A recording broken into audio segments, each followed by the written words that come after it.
People call it the Great Wall of China, but when I first saw it, it was only a dream carved into the mountains. My name is Wei. Haha. And I never imagined these mountains would become my home. Yesterday, I was a farmer. Today, I was ordered to build an empire. The Emperor had summoned thousands of us, and no one dared refuse. I thought I would return before the harvest. I did not know I was saying goodbye forever. Every road led north, and every step carried us farther from the lives we once knew. I had never seen so many people gathered for a single purpose.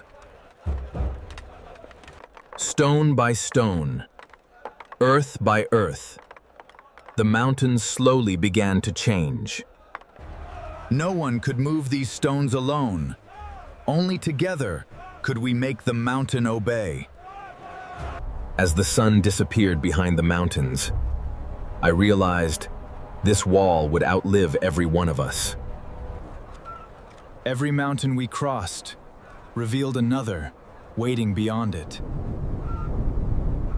The wall would follow the mountains, not because it was easy, but because it was necessary.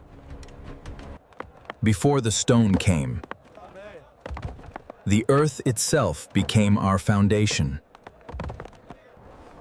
Every basket felt heavier than the last, yet the mountain demanded one more. Some men fought with swords. Others shaped history with a hammer. No single hand could build the wall, only thousands moving as one. Our meals were simple, but they tasted like hope after a day that never seemed to end. The mountains never truly slept, and neither did our thoughts. Before the sun touched the peaks, another day of building had already begun. For the first time, I understood that we were not building a wall. We were building the edge of an empire. Before we could build the wall, we first had to carve the mountains themselves. The master taught me that strength alone could never break the mountain.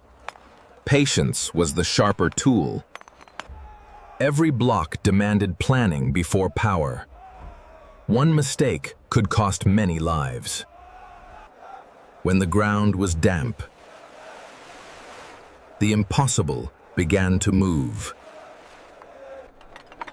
We never cheered for long. Another stone was already waiting. Before another stone could be laid, every line had to be true. The wall did not rise from stone alone. Its heart was built one layer of earth at a time. From the top of the tower, I could finally see how small we truly were. The mountain showed no mercy. Every careless moment carried a terrible price. For the first time, I could touch something that might outlive every generation yet to come. The mountains had changed overnight. Yesterday they were brown, today they had become a world of ice. Some mornings, I could barely feel my hands. But the wall never waited for warmer weather. The engineer taught us that a wall standing for centuries begins with a single straight line. One man could not move the stone, but 100 hearts beating together could. Every sunset ended another day of labor and brought the wall one step closer to eternity. Every morning began the same. Before we built the wall, we first rebuilt our strength. Our meals were humble, but every mouthful gave us the strength to lift another stone.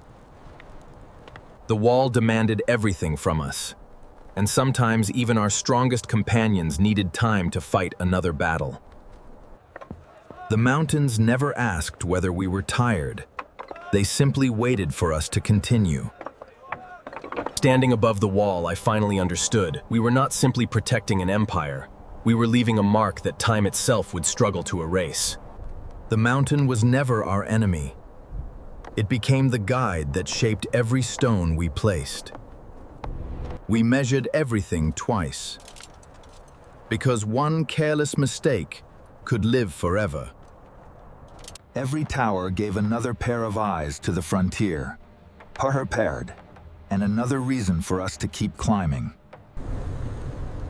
A single flame could carry a message farther than any man could run. Perhaps no one would remember my name, but every stone would remember the hands that placed it. Beyond these mountains lay lands we scarcely knew, and every sunrise reminded us why the wall continued to grow. One tower spoke to the next, until an entire frontier could hear the same warning. The wall did more than guard our borders. It protected the roads that kept our people alive. Stone connected the mountains, but people connected the empire. We believed we were building for our own time, but perhaps we were building for every generation that would follow. The mountains measured time differently than we did. Seasons passed, but the wall never stopped growing. Every night I imagined home, wondering whether they still remembered the face I once had. With every step upward, it felt as though the wall itself was reaching for the sky. Few of us would ever meet the emperor, yet every stone reminded us that we were building his vision. One stone could never tell our story, but together, they would carry it through the centuries. This was not just another stone. It felt like the weight of every year we had spent on this mountain. No one shouted with triumph. We simply watched the stone become part of something greater than ourselves. For the first time, I could see not only the wall we had built, but the future it might protect. I carried one small stone from home, so I would never forget where my journey began. We believed our work was ending, but history was only beginning. For years, the wall had been my world. Now it was time to leave it behind. The village was still there, but time had quietly changed us both. They would inherit a safer world, without ever knowing the names of those who built it. Empires would change, seasons would return, but these mountains would continue guarding our story. One day, my name will disappear, my family will disappear, even emperors will become memories.